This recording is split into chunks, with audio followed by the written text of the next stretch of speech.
Go for it. Friggin' what up, dude? Strider Wilson, I'm the host of this podcast that's mine, going to be called History is Nice. History is Dank with Strider Wilson.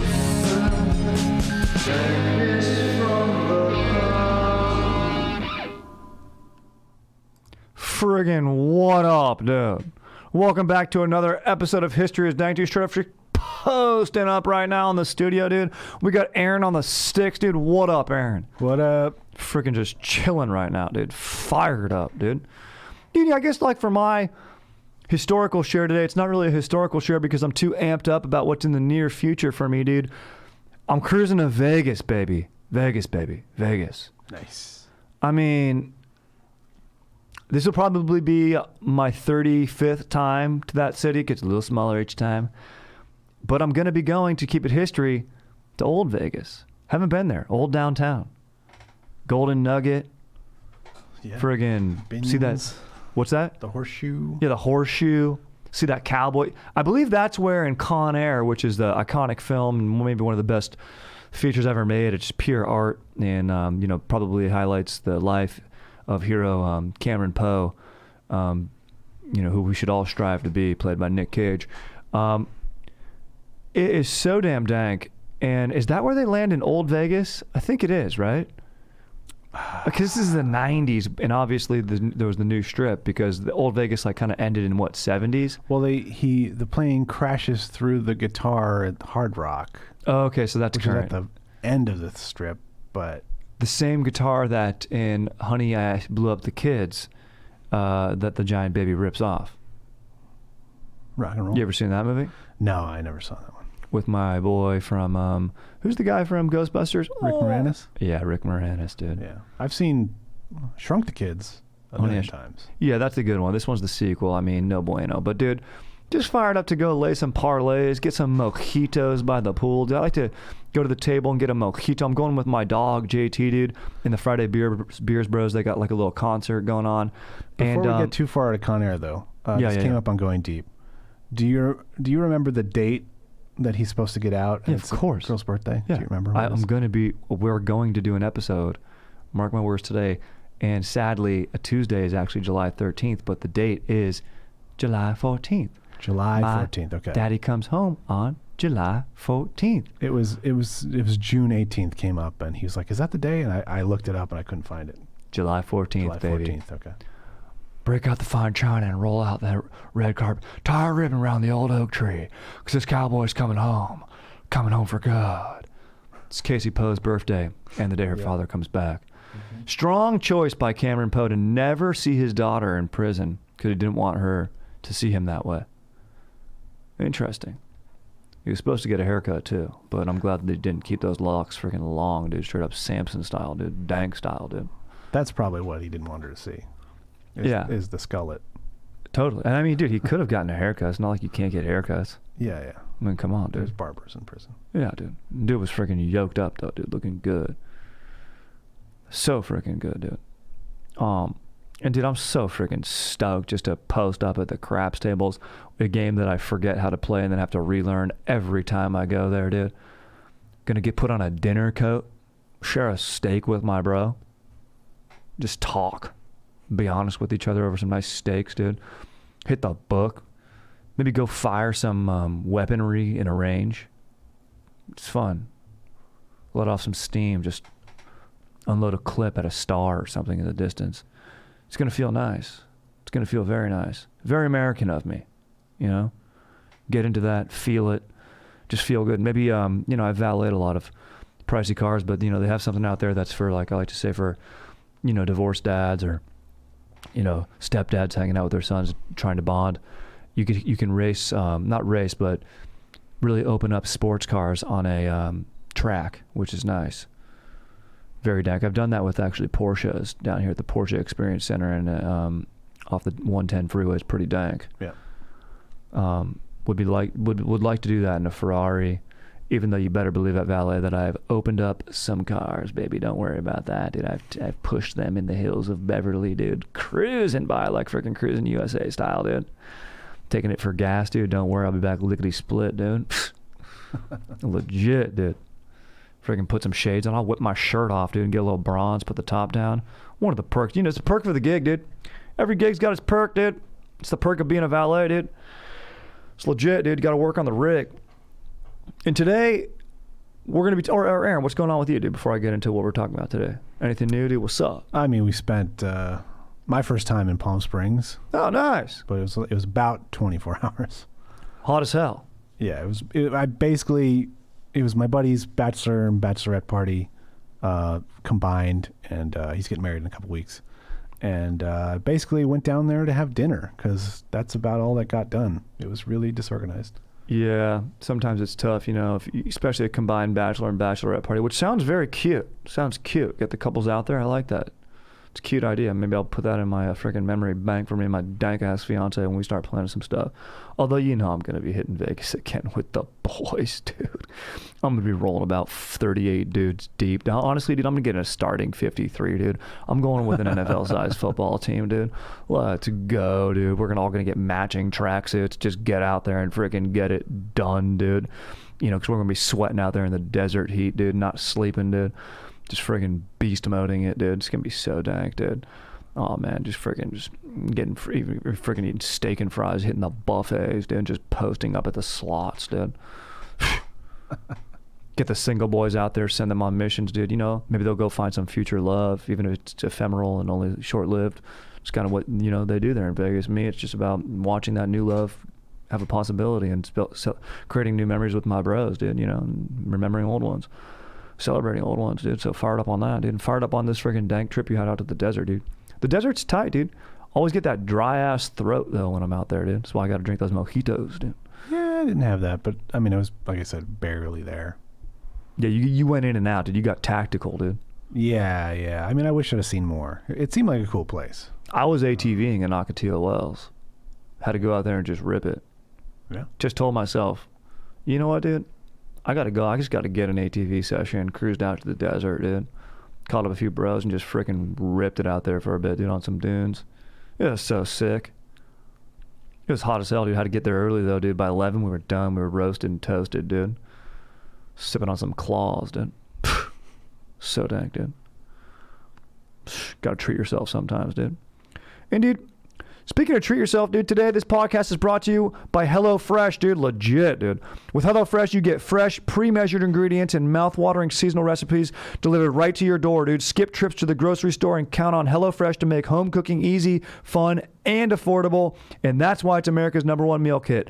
Dude, I'm freaking loving HelloFresh, dude. Can't wait to make a freaking dank pineapple barbecue chicken pizza with my dank-ass fiance, dude, and just freak dance. You know I like to freak dance when we cook, so HelloFresh makes it easy. Everything's measured out, so I can really focus on the dancing. So treat yourself, dude, and treat your freaking roommates, too, dude. You can, you know, get whatever you want, dude, and treat yourself. Go to HelloFresh.com/12dank and use code 12dank for 12 free meals, including free shipping, dude. That's HelloFresh.com/12dank and use code 12dank for 12 free meals, including free shipping, dude. All right, dude. Today we're talking ancient Olympic events, and it's a dank off, dude. Oh, boy. It's a dank off, dude. This came in from a suggestion, dude. This dude DM'd me. He's like, bro, you got to talk about the events at the ancient games, dude.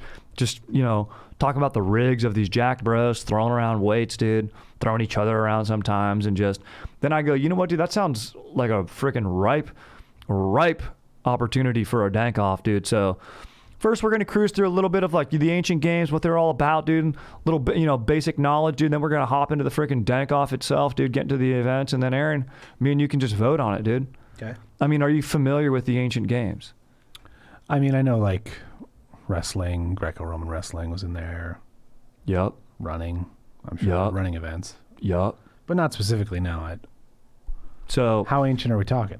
We're talking the first ever games, which began in the year 776 BC, apparently, because that's the first really recorded event that we have when this cook, dude, named Koroibos, dude. He's a cook from the nearby city of Elis, and the Olympic Games were held in the city of Olympia in Greece in the Mediterranean. He's a cook like Seagal in Under Siege. Dude, bro, exactly. You think he's just a cook, but really he can freaking run, dude. You think he's going to get you some hors d'oeuvres, bro? Well, guess what? If you needed a dish served hot, Cororibos is the guy to do it because he's going to get it out there real quick. Ain't going to drop 1 degree, dude. In fact, it might heat up. He's moving so quick. I mean, dude, that's the best, dude. Under Siege is the most hilarious movie, dude. He gets punished. What does he get punished for? For like being too honorable? Like, or like he like went AWOL or something? Dude, Tommy Lee Jones is the true hero of that movie, though. He kills it. His character. He's like in a pretty good band. Dude, so this cook from the city of Ellis, dude, he wins the Stadion, which is a 600-foot long race. It's like 200 meters. We'll get into the actual measurements in a little bit. But he just beasts it and wins. And so that's in 776 BC, dude. So this is a long-ass time ago, dude. And It'd be funny if they still had those times recorded. dude, it'd be amazing. Like watching a sundial or something, or like a dude just like snaps his fingers or something, or I would just like how slow compared to today's like 100-yard dash, 200 meters or whatever. I know. Like, And the so distances, you know what though? For the discus, they might be able to do that because the discus that they throw today is about the same size, like 2 kilograms, that they threw in the ancient games. Yeah. So you could really measure how jacked dudes were then and now. And I think they do have the distances of those, which could be a reason to make it one of the most, you know, the winner of the Dank Off. But we'll get there. So apparently for the first 13 Olympic Games, the only event was running, dude. So this festival, dude, is straight up legit, dude. It's every 4 years for almost 12 centuries. In fact, that's how they kept the timekeeping. They would like keep time to do this. You could measure dates, or archaeologists really use it, you know, as sort of a reference point. But they say, like I said, 776 BC, but perhaps it could have been even earlier, as early as the 10th or 9th century BC. So, you know, we're cruising around in the 8th century, so we don't know exactly when. And a lot of what we go off of in the events that we know of is there are like Olympic winter tablatures and scriptures that were kept, but a lot of it's just like a shield or a piece of pottery or a trophy that we would see. And so there's a pretty good amount of evidence, but it's just like what artists have depicted and stuff like that. And there's even marketing for the games. Like athletes would get like kind of sponsors and stuff, and sometimes even be on coins or tokens. And, you know, you could win a small fortune if you won, and it was a huge honor, and it was all about like nationalism. You know, the city states are what's going on in Greece. So these Olympic events were kind of how they are today, about like bragging rights. And it's no wonder that these games came back into existence. And the modern games were reintroduced by a Frenchman in 1896, and this is the lead up to World War I, right? World War I kicks off in like around, you know, 1910, something like that, at least in Europe. And this is about nationalism and the arms buildup, and you have all these treaties being signed and of saying like, if someone goes to war with you, then we'll have your back. And so there's nationalism rooted in the Olympic Games, and, you know, sometimes to a toxic level and all that. And that was in 1896. There was only summer games. The original Olympics were only summer games. You know, dudes weren't skiing back then, which would have been freaking sick though. To watch a dude straight up naked skiing, dude. Skiing naked is one of the most tight things you can do, I think. But just so you guys know, and you got dank conversational pieces, dude. Winter Games were introduced in France in 1924. And, you know, they've been every off year. So every 2 years, a games will happen, right? So pretty freaking tight, dude. But then just to be quick, like, let's get serious. Nudity at the games. Typically they would say that athletes weren't always nude. In fact, the first dude that did get nude, sick rhyme by me, was a runner from Megara or Hippos, who in 720 BC was the first to run naked in the Stadion race. Most prestigious race, that'd be like our, you know, 100-meter dash today that Usain Bolt dominates. Another tradition is that it was the Spartans who introduced nudity. And honestly, if I was a wagering man, which I am, I'll be in Vegas soon. What up, baby? I would say that it was the Spartans, dude. It'd be very Spartan for them to have solid jacked rigs. They're athletes, they're warriors. They want to drop dong. They want to show off the striations in the muscles. And honestly, if I was going to go watch games, I would love to see the bodies of these dudes. You know, in ancient Greeks, they celebrated the human body. Look at the statue. Everyone's jacked with tiny dinks, and I like that. It makes me fit in, you know? And that's nice. That my tiny dink might be appreciated artistically, if not athletically, depending, you know, how I would have matched up.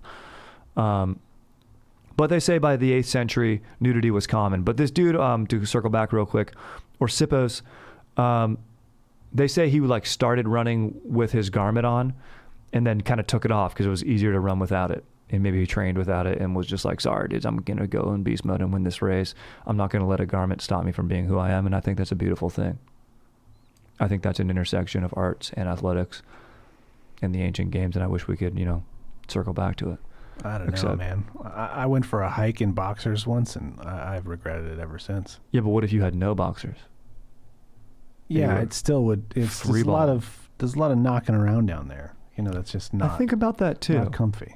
Because I like to wear compression shorts when I'm training, and I got to think that this dude's Orsippos nuggets were just bouncing around. Yeah, man. You've got to feel. Maybe it's in a very short run, I guess. Yeah, it's a quick run, and maybe what he would do is maybe ice his nuts down to like kind of make it get like his sack get hard. Sometimes, sorry to get a little crude here, but that'll happen. And then run like that. Maybe they iced their nuts if they had ice back then, or just cool water would do the trick. I don't know. I just think of the pain. Same. I got to agree. But you know what? I love that they would do it and appreciate the body. And I found this out doing my research, that a lot of times they wouldn't allow ladies to even go and observe the games. How unchill is that? And eventually they had separate, but the original games were just men. You had to be a Greek, like a free Greek person, dude. And you could be anyone, any class, though typically it was the wealthier class competing because they had the money and funds to travel around. Especially with the equestrian events, which actually were a lot of the most prestigious events, which sounds whack, but like they didn't use saddles and stuff, so you actually had to have good balance and groin strength and stuff and grip strength. So it was actually quite athletic. So it's pretty gnarly. They even competed in the Trojan War, which lasted years and years. Some of the Greeks would just have impromptu Olympic events while there, which is pretty tight. Prizes offered to competitors were usually tripods, which are like for filming. No, I'm kidding. Tripods for little bronze tripods, which they found, cauldrons, valuable metal, oxen, and even women. So pretty gnarly. The women did have separate events, and if you were a wealthy lady and you owned a horse, you could enter in the games, and that's how you could compete. It would be in an equestrian event, or even like through sponsorship. Typically, a rich dude would maybe even hire a rider who was a good athlete, like a hot jack dude, like Brad Pitt from Troy, sort of meshing with Brad Pitt from Legend of the Falls, which I think would maybe, for my money, be the most hot dude in existence. Imagine seeing that dude naked on a steed. I mean, that's painting right there. That would inspire me to learn to paint. Also, real quick, I mentioned, you got to be a freeborn Greek. But do you need to have sponsorship? No. And today, we had the debates. Now professional athletes do compete, but, in like the 80s, you had to be amateur to compete. But back then, and it's funny enough because it's sort of an oxymoron, because the word athlete comes from the ancient Greek word combination, meaning one who competes for a prize, and was related to the two Greek words athlos, meaning contest, and athlon, meaning prize. That's how we get the word athlete. So amateur athlete is a oxymoronic phrase. So now you guys know that. You can hold that over anyone's head, If someone ever betrays you and you need to, someone ever, your car breaks down and a fugitive trucker jacks your wife like Kurt Russell in the movie Breakdown, and you need to seek revenge, and he's got a weapon and he's down on his back and you're going to let him live, and you say, don't reach for it, and then he does. You blast him, and right before his last breath you say, amateur athlete's an oxymoron. Moron.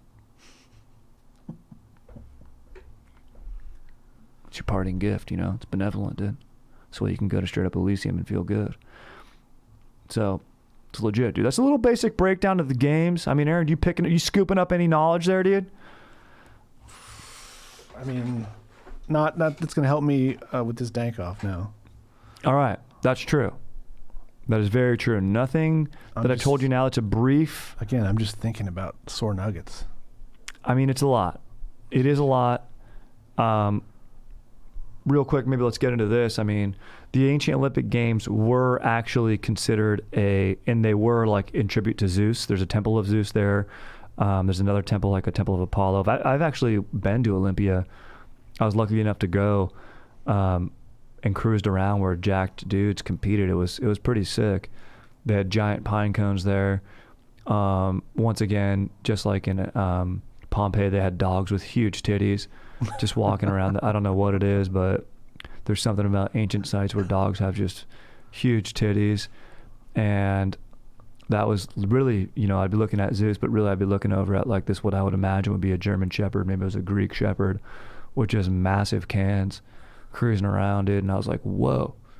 The tour guy would ask me a question, like quiz the young kid. Is he paying attention? I'd be like, sorry, dude. I don't know what's going on. I'm tired. I want to be posting up. I friggin' don't need a hoodie because, my family would travel in the summer. It's about 100 degrees, dude. It's humid as hell, dude. The air out here is just friggin' gripping me. Dude, I have to like swim through the air. But it was tight to have gone there, dude. And I can say on this podcast, I've been there. What up? So that was worth it. And it's not every day you see dogs with huge titties. No. I see tons of dogs in LA. None of them have that. It'd be incredible to see a cat like that, dude. You imagine? I can't. I mean, my mind wanders to Taylor Swift in the movie Cats. I never saw it. I heard it was horrendous. It is horrendous, but for some reason, her cat has boobs. Interesting. Yeah. Interesting costume design. I would say these dogs, this is no hyperbole here, their titties are as big as a small cat. Each one. There's like 6 of them. Yeah, it's gnarly.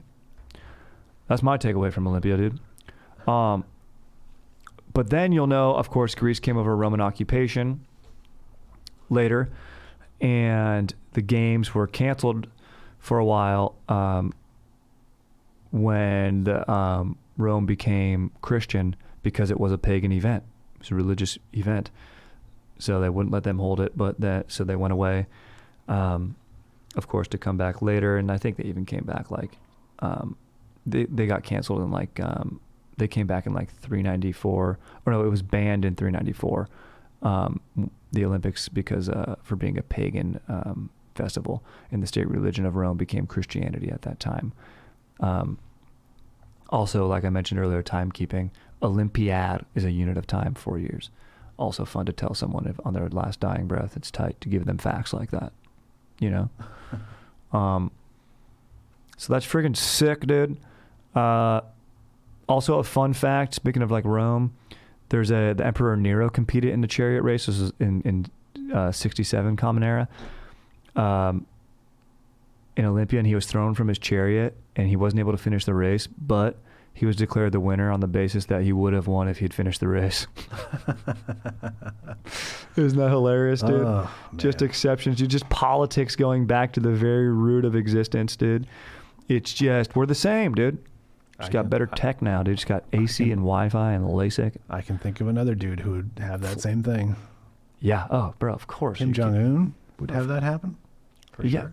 Dude, no question, bro. Wait, who had it happen? I'd say Kim Jong-un would have that sort of thing go down. Bro. Oh, yeah, he would have won if he hadn't fallen off. 100%. And some orange guy. And then you'd have to fall off, and then, yeah, dude, it's unreal, bro. Putin would be riding a bear on the race, dude, and be sick. That'd be tight. Bear riding or bear wrestling. I mean, maybe they do that. All right, dude, let's get into this freaking Dank Off, dude. But before we do that, dude, let me remind you that this episode is brought to you by HelloFresh, dude. What up, dude? HelloFresh cuts out stressful meal planning and grocery store trips so you can enjoy cooking and get dinner on the table in just about 30 minutes. I love that, dude. That's enough time for me to have a nice freak dancing session. That's a few songs. That's maybe half of Cisco's album, which I don't know if any of you have ever listened to it. I've been through half the album. A lot of good stuff in there, a lot of moody stuff. You can really get moving. And, dude, it's just dank, dude. It's a cost-effective way to do it. It's healthier, dude. Dude, I love stats, dude. HelloFresh is 28% cheaper than shopping at your local grocery store and 72% cheaper than a restaurant meal without sacrificing the quality, dude. I love that, dude. Quality. You're basically having a date night at home, and that's what I'm all about with my dank fiance, dude. Straight up legit, dude. We love cooking chickpea stuff, dude. I'm all about chickpeas right now, dude. So legit, dude. Packed with protein, dude. Keeping my rig nice and stable, dude. And it's just timed out. Like I said, it's about half a Cisco album for when I'm done, dude. 15, 20 minutes. Dinner is ready, dude. Everything's measured out so I can focus on my dancing and my moves and just really getting into it, dude. Loving that. Bumping it, dude. And so it's just stoke-inducing, dude. And you get a wide variety of easy, delicious options. And for all 3 meals, it doesn't just have to be dinner. I happen to love doing the dinner, dude. You can even do snacks or freaking in-between meal stuff and lunch, dude. Whatever, dude. So stoked up on that using HelloFresh Market, dude. But, dude, just make sure you freaking treat yourself by cruising out to HelloFresh.com/12dank and use code 12dank for 12 free meals, including shipping. Free shipping. That's HelloFresh.com/12dank and use code 12dank for 12 free meals, including free shipping. Try HelloFresh today, America's #1 meal kit. Treat yourself, dude. All right, dude, Aaron, let's get into this dank off, dude. Let's do it. All right. Initially, these games were a 1-day event until 684 BC when they extended to 3 days, dude, because they were adding stuff, dude. In the 5th century BC, dude, games were extended to cover 5 days. Dude, it was a straight-up party. Imagine that. Imagine it's Vegas, dude, watching dudes compete. I love that, dude. I love competition, dude. I'll lose a lot, but I still love competing. Games included just broad overview what we're going to be talking about: running, long jump, shot put, javelin, boxing, pancration, which is sort of like martial arts, and then, of course, equestrian events. And I'm going to go ahead and say this now. For our dank off, maybe we'll sort of exclude equestrian events and just get into like stuff that we could really envision ourselves doing. I mean, not that we can't envision ourselves riding a horse. It's dank. You got to get on a horse at least once a year is what I say, even though I almost got tossed off one a little bit ago on a vacation that my mom paid for me to go on. And I'll tell you, but I just think let's just keep a playing field level here. Just imagine us butt naked. Sure. For those of you listening, I'd like for you to imagine myself butt naked. Aaron, is it okay if I allow the listeners to imagine you butt naked? I prefer a tasteful toga. Okay. Aaron is in a tasteful toga. He's competing in that. But look, that's how he trains, so it's not going to hold him back. Yeah. Me, I am butt naked, small dank, weird, sparse chest hair, and oiled up. Just oiled up and ready to go, be bronzed. Love that, dude. Get rid of my valet tan. Although I got to tell you right now, I'd miss shoes. Yeah. I love being in shoes, dude. Frailty of modern man, dude. Put on a pair of shoes, right? Telling you, dude. Totally. All right, so the pentathlon, and this one's a little, all right, don't want to give you too much opinion here, but here's the pentathlon, Penta 5, right? Yep. This was in addition to the 708 BC games and included the following: running, jumping, and discus throw, okay? So the running contest included the Stade race. Remember stadium, which I mentioned earlier, Stades. Mm-hmm. All of my Greek pronunciation is probably terrible, dude. It's all Greek to me. Hey, say comedy podcast, how you doing? Go ahead and buckle up, sit back and enjoy yourselves. Maybe you'll catch a few laughs and learn a thing or two. Brought to you by Strider Wilson and my freaking dank ass bra on the sticks. Aaron, dude, what up, dude? Quick little endorsement for us there. Let's keep on cruising. So the Stade race was the most prestigious race, covering the Olympia track from one end to the other, 200-meter foot race. The Dialus, 2 Strades, 400-meter foot race. And the Dolikos, ranging between 7 and 24 Stades. That's long. That's almost like a little cross-country event here. So you have your sprint, your 200-meter, then you got like a thing where it's like, all right, dude, let's see if you can keep that going a little bit. 400 meters, and then you got your really your cardio event there, right?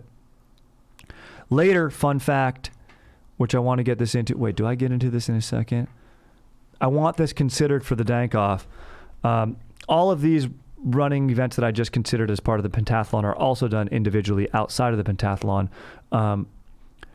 But they have another running event that was added to the Olympic program called the Hoplitodromos or Hoplite race.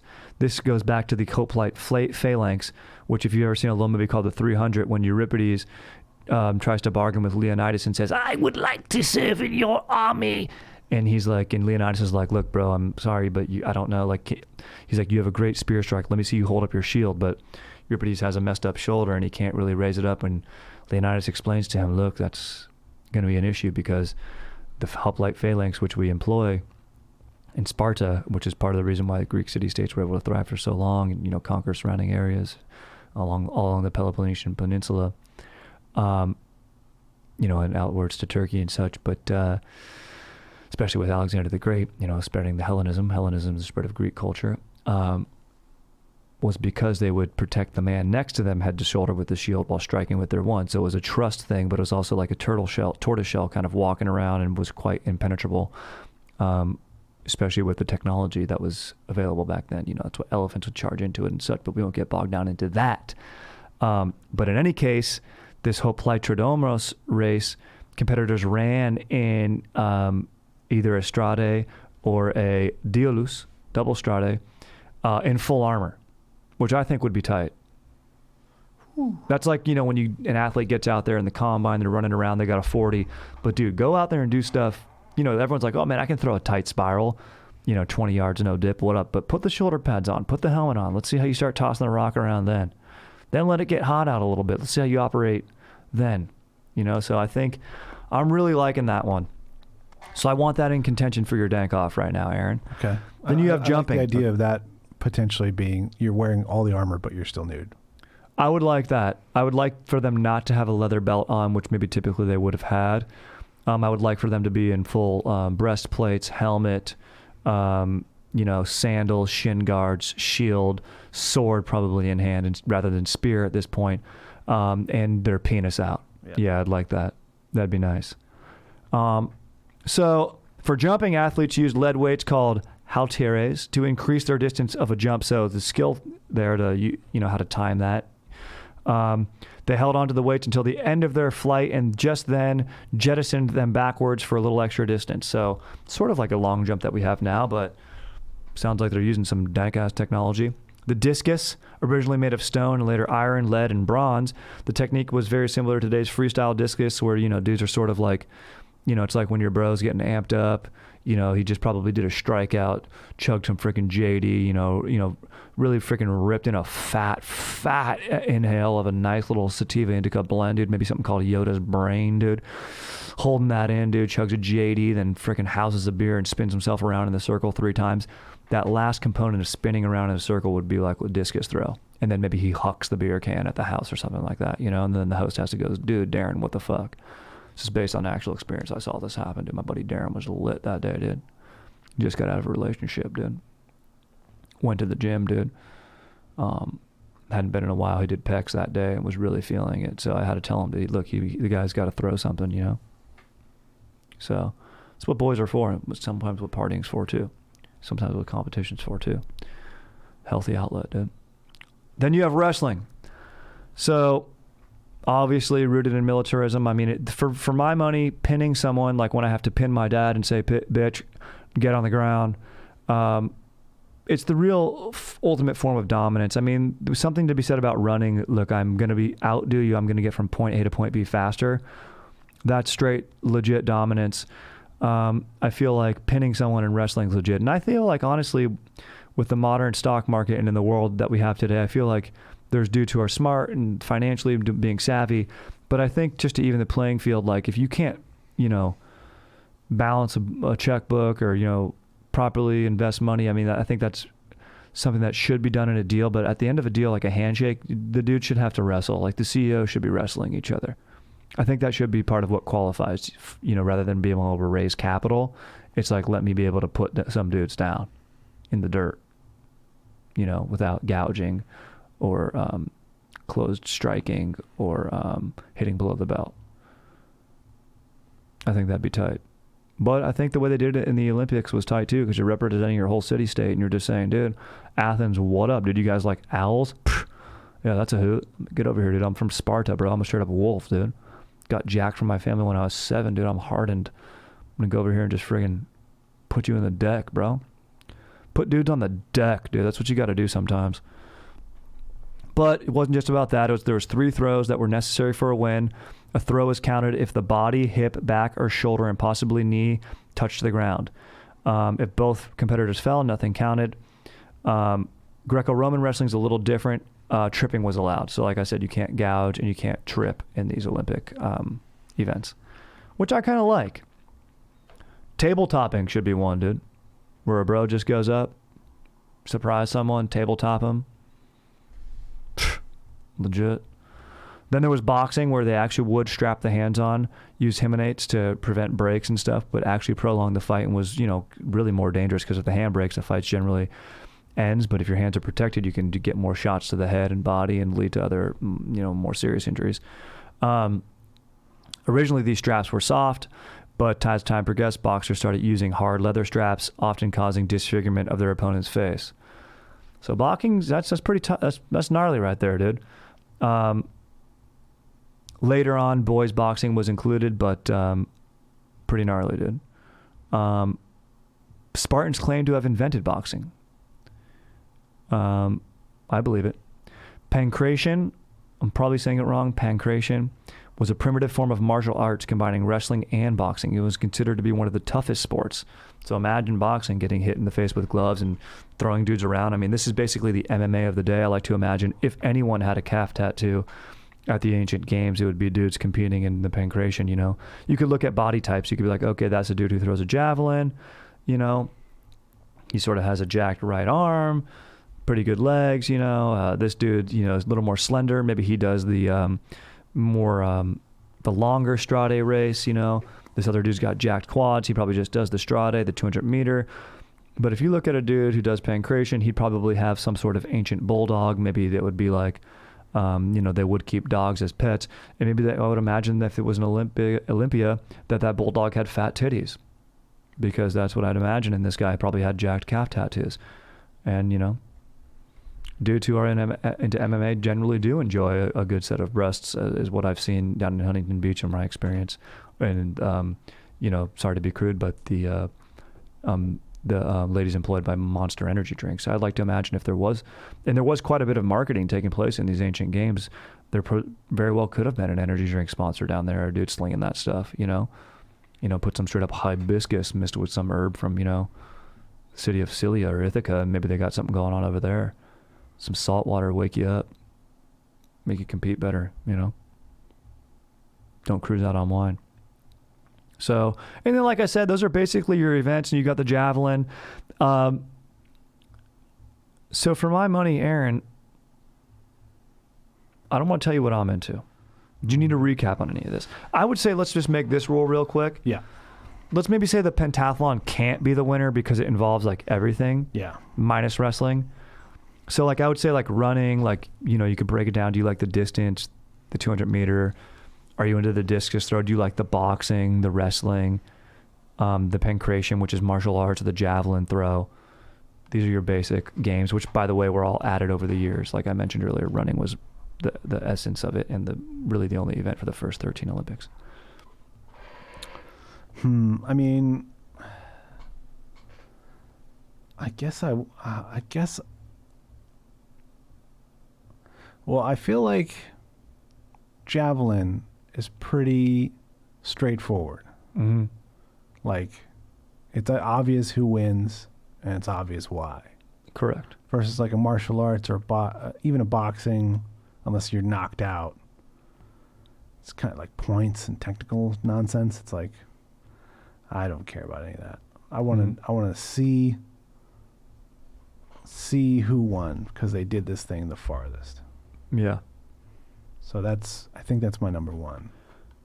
I think your head's in the right place. I like it. It's tangible. It's decided. There's no gray area. There's really no politics. Mm-hmm. Everyone's using the same type of javelin. There's no technology. This isn't a Revenge of the Nerds situation. So I love what you're saying. But I've got to go with wrestling. Okay. I don't like really watching modern wrestling. No. I do like the theatrics. I love The Rock, Stone Cold Steve Austin, that type of stuff. But like when I watch the Olympics, like I don't really watch it, and I don't really like the technical stuff to it. But I just love the idea of pinning someone. You know, wrestling my brothers growing up, I hated it because my brothers would always pin me. I would get pinned. Sometimes it'd be 2-on-1 and it would suck. But I think it changes something in you, and it's important to get pinned at some point. And then you got to ask yourself, am I going to let this continue to happen to me, or am I going to do something different? And I think doing that at the highest level is legit. And I think the boxing, I steer away from that because it's more along the lines of regular fighting to me. And, you know, these city-states were doing war and battles, and sometimes they'd, you know, depending what was going on, would be allies or foes. But I think wrestling really gets down to it. It's that, and I think that takes the cake. And if it's not that, for me, it's the 200-meter sprint. I mean, the 200 meters is definitely legit. It's legit. Let's just take these fastest dudes and let's see. And that's another thing where like, but there's a little gray area, and I don't know, like anciently, maybe they set up a rope, and if the rope goes around someone, like that's how they know the winner is, because there could be potential gray area. Yeah. But still not as limited as like, you know, all these events are pretty solid. Yeah, like there's technicalities even to the wrestling and boxing. The discus throw, it's just, you know, javelin's cooler than that for me. Like you can see who throws the discus farther, but, you know, it's just not as cool. The jumping's cool, but, you know, come on. The equestrian events, just so we know. So for our Dank Off, Aaron and I, just so the results are clear, I went with the wrestling. Aaron went with the javelin throw, which both are legit. You know, send me yours. Let me know what you guys think, dude. Questions or about yours, or just let me know why you think it's sick, dude. Maybe I'll share it on the next pod. StriderWilsonShreds@gmail.com. So the horse racing would be done. There was chariots. Then there was just dudes riding it. So there'd be a 4-horse chariot race, a 2-horse chariot race, like this straight up Ben-Hur style, right? It was legit. I mean, I'd probably get into a chariot race. A chariot race would be awesome to see. I mean, the scene in Ben-Hur is like unreal. It's awesome. It's so rad. It's one of the raddest things of all time. So that's it, dude. Those are the original games. It was easy, you know, typically it was 1 day every 4 years, then they expanded to 5 days. You know, they would call truces sometimes if cities were doing, if city-states were doing battles, and they would go and compete. You know, you wouldn't like attack the other athlete or something. There was honor to it. It was in honor to Zeus. Everyone paid homage to the gods, and yeah, it was straight up friggin' Gnarls Barkley, dude. So let's do a few questions and bone out, dude. Hey, Strider and Aaron on the sticks, dude. My name is Nathan, and I'm 24 years old from Melbourne, Australia. Hope you can stoke my campfire and answer my question. In 2018, I went on a solo trip to South America just after I broke up with my GF of 3 years. On this trip, I met this Welsh girl in Medellin, and I clumsily attempted to kiss her on the first night we met when I was wasted, but was rejected softly. All was good, though, and we traveled for 3 weeks together before she had to fly home. We are still in contact by sending long messages to each other monthly like a digital pen pal. I even sent her an opal necklace for her birthday once. Just before COVID, December 19, I went to the UK and we hung out for another 3 weeks together. She showed me around parts of the UK. I even met all her family, and they liked me. The problem is, not once have I confessed I even have the slightest crush on her. Admitting this to her seems futile because of distance. Also, admitting this over a WhatsApp message seems anticlimactic. And even if she says she likes me back, it'll probably be months before we can even travel abroad. Should I move on from this idea? One day we might be together, or should I let her know how I feel? I also have just started dating this girl recently with the last 3 months who I really like, but I still have this deep affection for this Welsh girl. I hope the love guru himself can help me out. Peace. I mean, dude, he might be friend zoned, bro. Yeah. You're friend zoned, dude. You've gone on trips for 3 weeks and you haven't made a move afterwards, or she hasn't like hinted at something. And if she's not hinting at it, then you guys are friends, dude. I mean, you could tell her how you feel at this point. Maybe you do. You're dating this girl now. I mean, but it sounds like you guys do have a nice deep friend connection. Look, I read the book Normal People, but they obviously hooked up, dude. You went in for the kiss that one time, then, you know, it's tough to bounce back from that, but I don't know. Was there never any other opportunity? There had to have been. You're traveling like that all the time.